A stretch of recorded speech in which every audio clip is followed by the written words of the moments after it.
عزیز، وقتتون بخیر باشه. امیدوارم حال دلتون عالی باشه. امروز میخواهیم درباره موضوع مهمی صحبت کنیم. کانال جدیدی که جمشید را اندازی کرده.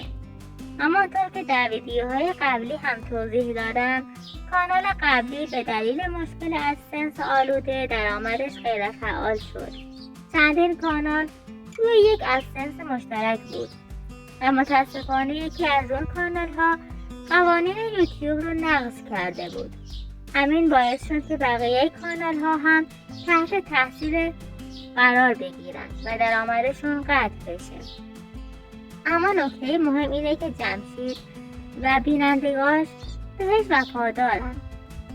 کانال جدیدشون خیلی سریع بازدید میگیره و اصلا نگرانی بابت این موضوع ندارن، چون مخاطبها همیشه همراهشون هستن و ازشون حمایت میکنن. این پشتوانه قوی باعث میشه حتی با وجود مشکلات فنی مسیرشون ادامه پیدا کنه. در این ویدیو میخواهیم این اتفاق رو نقد و بررسی کنیم و درباره دلایلش صحبت کنیم و ببینیم چه نکاتی برای بقیه تولید کننده های خود و محتوایی که ارائه میدهند میخواهند منتشر کنند. پس تا پایان همراه ما باشید، چون نکات مهمی در پیش رو داریم.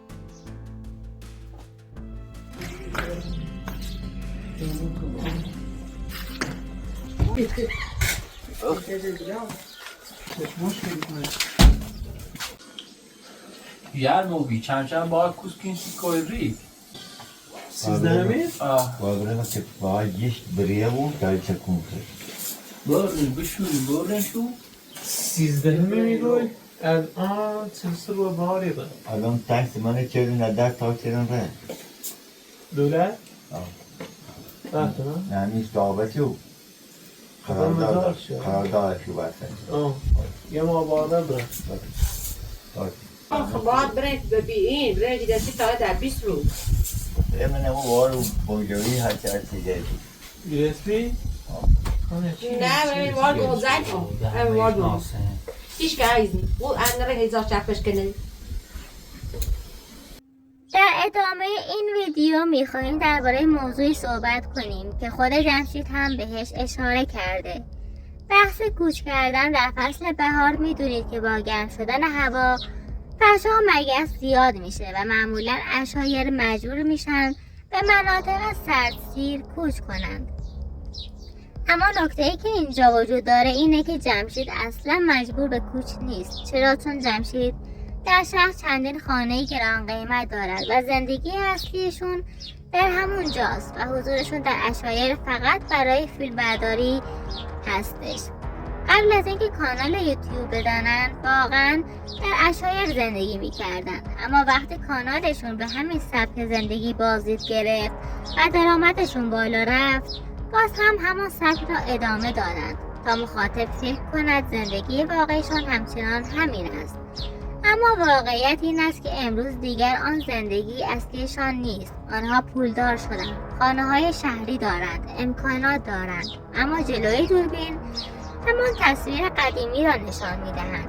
اینجاست که سوال پیش می‌آید: وقتی شرایط زندگی تغییر کرده چرا باید وانمود کنند که هنوز همانجا زندگی می‌کنند و عشایر هستند؟ چرا نباید صادقانه بگویند که امروز فقط برای ضبط محتوا به این سبک زندگی برمیگردند؟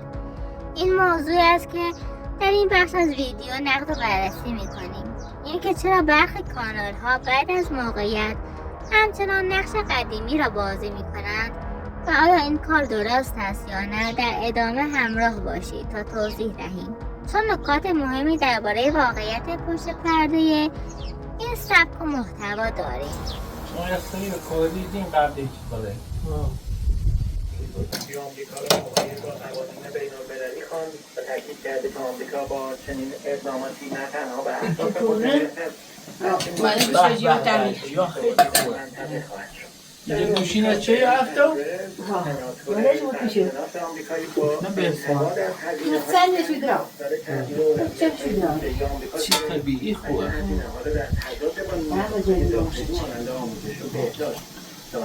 جوی ایام باید اول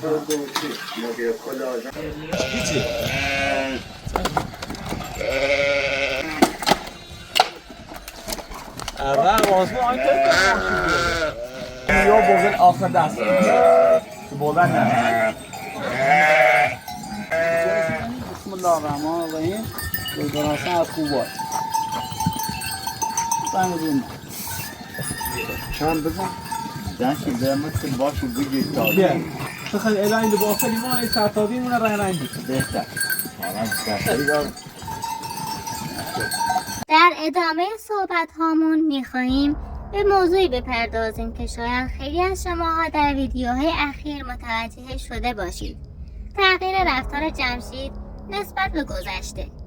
جمشید قبلا وقتی لباسهایش کثیف میشد اصلا اهمیت نمیداد. زندگی عشایری همین است: خاک، رنگ، کار، زحمت. اما حالا که بحث رنگ زدن و علامت گذاری روی گوسفندان پیش آمده، مدام شکایت میکنند و میگوید لباس هم خراب میشه، من رنگ نمیزنم، لباس هایم لکه دار میشوند. این رفتار برای خیلی ها سوال برانگیز شده، چون جمشید قبلا اصلا چنین حساسیت هایی نداشته. واقعیت این است که وقتی پول وارد زندگیشان شد، حساسیت ها بیشتر شد. این طبیعی است که آدم ها با تغییر شرایط زندگی رفتارشان هم تغییر کند. اما وقتی کسی خودش را همچنان عشایر ساده زیست نشان می دهد، این تناقض بیشتر به چشم می آید. از طرفی جمشید حتی قصد فروش گوسفندان را هم داشته، اما پدرش اجازه نداده.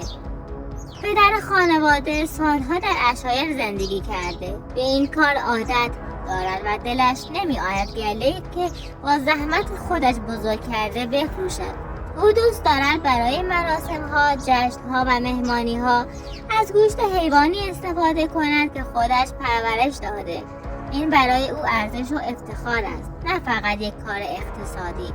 اینجاست که تفاوت نسل‌ها و تفاوت نگاه‌ها خودش را نشان می‌دهد. پدر هنوز به ریشه‌ها و سنت‌ها پایبند است، اما جمشید بعد از پولدار شدن بیشتر به راحتی و ظاهر اهمیت می‌دهد. این تضاد بخشی از واقعیت پشت پرده زندگی است که جلوی دوربین همیشه ساده و عشایری نشان داده می‌شود. در ادامه ویدیو این موضوع را نقد و بررسی می‌کنیم و درباره این تغییرات رفتاری بیشتر صحبت می‌کنیم. پس همراه ما باشید. نه دونه دیگه آره رنگی نه حالا Dedasi بیایش بیا الان پس رو نه بابا چونه آ تو ما او نیخه چی خواهد او او پنی خیلی بیا خیلی او ما سوال بیا سوال بیا بخه اون مشک نیست در بگیر نیست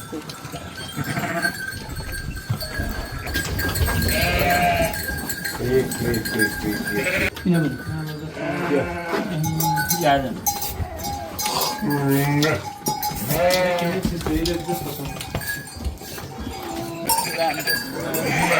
من آزان دویدار هستنه واقعا تا بابت که این رفتی بیو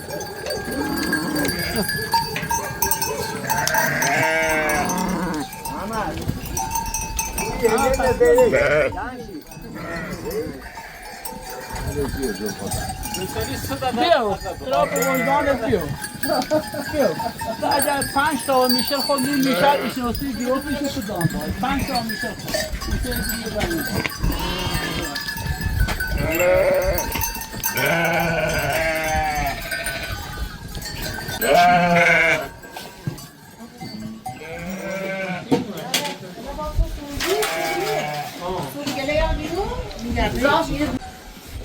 به دست مونده یه بلیش دیو کن تا ما ساقه چی به تشنگ من بساطش ده برام سر چشمه فوی اینا ده برام سر چشمه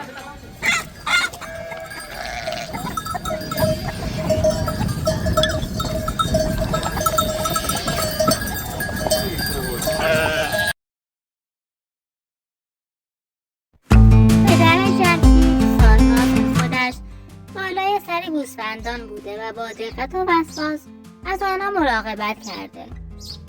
دامداری در شهر کرد و لردگان با خیلی از شهرهای دیگر فرق دارد، چون دامها از بهترین علوفه و گیاهان کوهستانی تغذیه می کنند و همین باعث میشه کیفیت گوشت چهارمحال بختیاری یکی از بهترین ها در کشور باشه.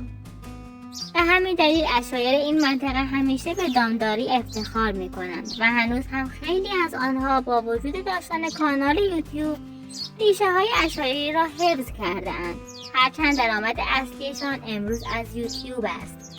اما بخش جنجالی ماجرا مربوط به حاتم و رفتارهای گذشته‌اش در فضای مجازی است.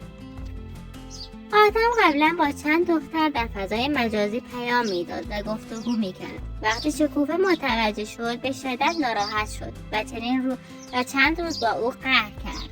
در نهایت مادر شکوفه میانجیگری کرد و آنها را آشتی داد. حاتم با یک قول بزرگ و البته یک دروغ گفت که دیگر چنین اشتباهی را تکرار نمی کند.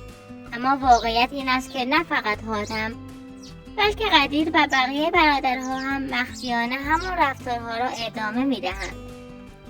به همین دلیل بیشتر دعواها و تنش‌های داخلی خانواده از همین خیانت‌ها و رفتارهای پنهانی شروع می شود. مسائلی که جلوی دوربین هیچ وقت نشان داده نمی شود، اما پشت صحنه بخشی بزرگی از اختلافات را تشکیل می دهد. در ادامه ویدیو این موضوعها را نقد و بررسی کردیم و در آینده به آن می پردازیم و بیشتر در مورد آنها صحبت خواهیم کرد. و تا ویدیوی دیگر همه شما را به خدای بزرگ می‌سپارم.